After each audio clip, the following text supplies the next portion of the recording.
rail fans, welcome back to another video here on the Rusty Boxcar channel. Got a really good one here for you today. You're definitely going to want to take advantage of seeing. As you can see in the background, we've got a new addition back here behind me. One of my turkeys here around the house decided that it'd be funny if we put an engineer's hat on a stuffed turkey and put it in the background, since here we are just 2 days out from Thanksgiving on the backside. This morning went over into Mount Juliet and caught the Tennessee Central Railway Museum's North Pole Express, which was being pulled this morning by a 1952 era L&N 819, which is an EMD F7A that originally started life with the Lake Erie and Bessemer Railway.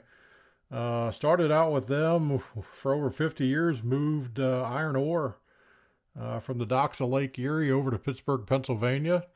The museum got their hands on it in 2000 and have been working on it ever since to get it restored and back in service. And today was its first run on the line. This is the long North Pole Express this season. They generally run 2 of these a day on Saturdays.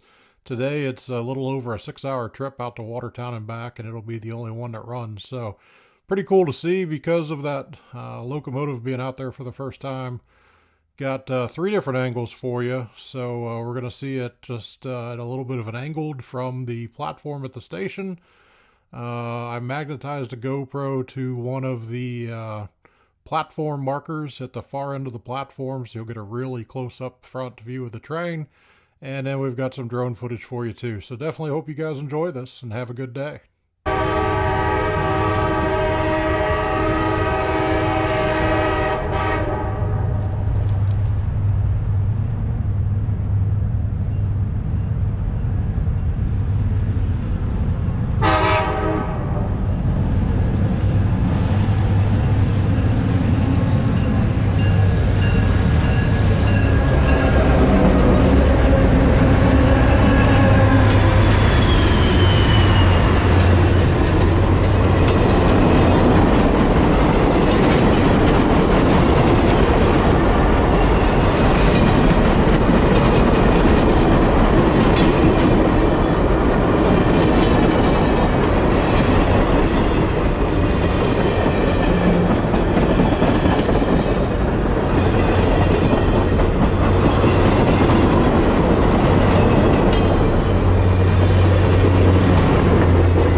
Thanks for watching this video. I really hope you enjoyed it. If you did, click on the thumbs up below to give us a like. Also, please click on the Rusty Boxcar logo on the right side of the screen to get a subscription to the channel. And send us a comment. Really enjoy reading all your comments, and I try to respond to each one of them. Thanks, and have a nice day.